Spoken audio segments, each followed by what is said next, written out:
Hello everyone, welcome to my YouTube channel.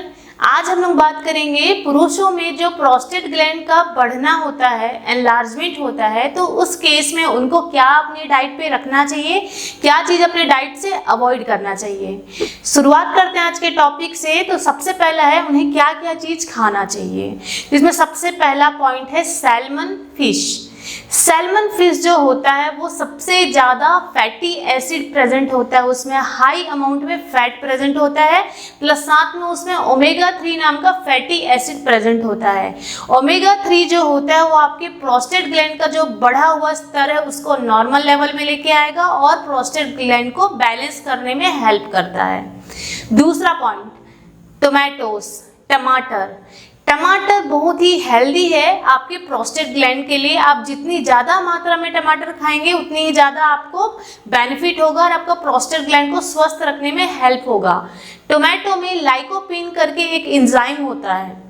Lycopene enzyme आपका antioxidant काम करता है। एंटीऑक्सीडेंट मतलब हमारे शरीर में ऑक्सीजन का जनरेट होता है। जब हम ऑक्सीजन लेते हैं हमारे नाक के थ्रू, तो ऑक्सीजन क्या करता है, हमारे बॉडी में ब्लड के साथ रिएक्शन करता है। रिएक्शन करने के समय में वहाँ पे एक प्रकार का फ्री रेडिकल जनरेट होता है।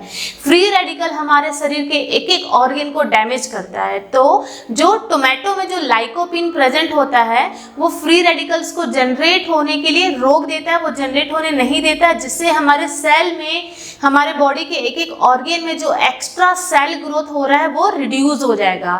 एक्स्ट्रा सेल ग्रोथ मतलब cancer cell formation. Same as it is आपका प्रोस्टेट ग्लैंड में भी अगर एक्स्ट्रा सेल का ग्रोथ हो गया है तो वो ट्यूमर या फिर कैंसर सेल बनाता है। तीसरा, बेरीज।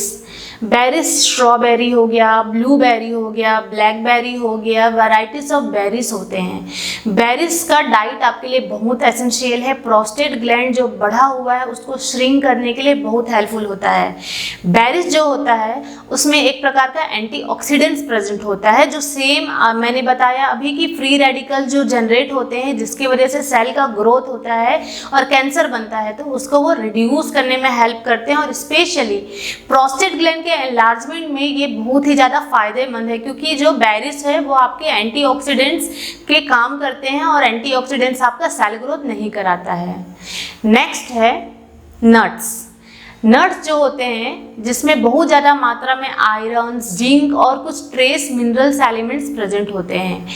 जिंक जो होता है आपके प्रोस्टेट ग्लैंड में हाई कंसंट्रेशन में प्रेजेंट होता है, और जिंक जो है वो आपके प्रोस्टेट ग्लैंड को श्रिंक करने में, सेल ग्रोथ जो एक्सेसिव हो रहा है उसको रिड्यूस करने में, और आपके प्रोस्टेट ग्लैंड से जो टेस्टोस्टेरोन हार्मोन रिलीज होता है उस टेस्टोस्टेरोन हार्मोन की वजह से ही आपका प्रोस्टेट ग्लैंड एनलार्ज हो जाता है। तो टेस्टोस्टेरोन हार्मोन को वो डिक्रीज करने में हेल्प करता है। नेक्स्ट है ब्रोकली।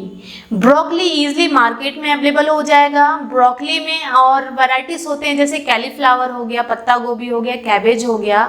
तो ये बहुत ही ज़्यादा एसेंशियल है और प्रोस्टेट ग्लैंड जिनका बढ़ा हुआ है उनको रिड्यूस करने में बहुत ही फायदेमंद है।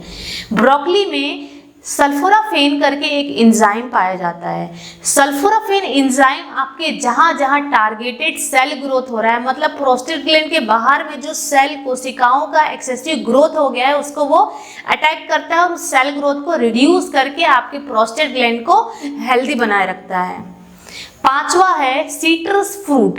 ऐसे फल जिसमें सिट्रस एसिड ज़्यादा प्रेजेंट है, जैसे ऑरेंज हो गया, नींबू हो गया, लाइम हो गया, है ना। ऐसे जो फ्रूट्स होते हैं इसमें सिट्रस की मात्रा ज़्यादा होती है। सिट्रस फ्रूट आपके हेल्प करते हैं प्रोस्टेट ग्लैंड बढ़ा हुआ को रिड्यूस करने में। उसकी जो सेल की जो एक्टिविटी है, जो ज़्यादा ग्रोथ होकर के ज़्यादा एक्टिव, उसको डिक्रीज करने में हेल्प करता है। नेक्स्ट है 6 point, onion and garlic. Onion and garlic बहुत ही एसेंशियल और हेल्पफुल है आपके एक्सेसिव ग्रोथ और एनलार्ज हुआ प्रोस्टेट को रिड्यूस करने में। ऑनियन एंड गार्लिक में एंटी इंफ्लामेटरी प्रॉपर्टीज पाया जाता है, जो आपके प्रोस्टेट ग्लैंड में जो इन्फ्लामेशन हो रहा है जिसकी वजह से आपको यूरिनरी प्रॉब्लम हो रही है, वो सब दिक्कतों को रिड्यूस करने में हेल्प करता है ऑनियन एंड गार्लिक। अब हम लोग देखेंगे कि हमें क्या नहीं खाना चाहिए एनलार्ज प्रोस्टेट वालों को।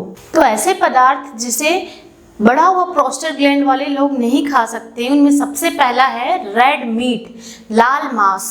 लाल मांस उनको नहीं खाना चाहिए। लाल मांस खाने से उनके बॉडी में प्रोस्टेट ग्लैंड का जो ग्रोथ हो रहा है एक्सेसिव मात्रा में वो और ज़्यादा बढ़ जाता है। लाल मांस को अवॉइड करना चाहिए। नेक्स्ट है डेयरी प्रोडक्ट।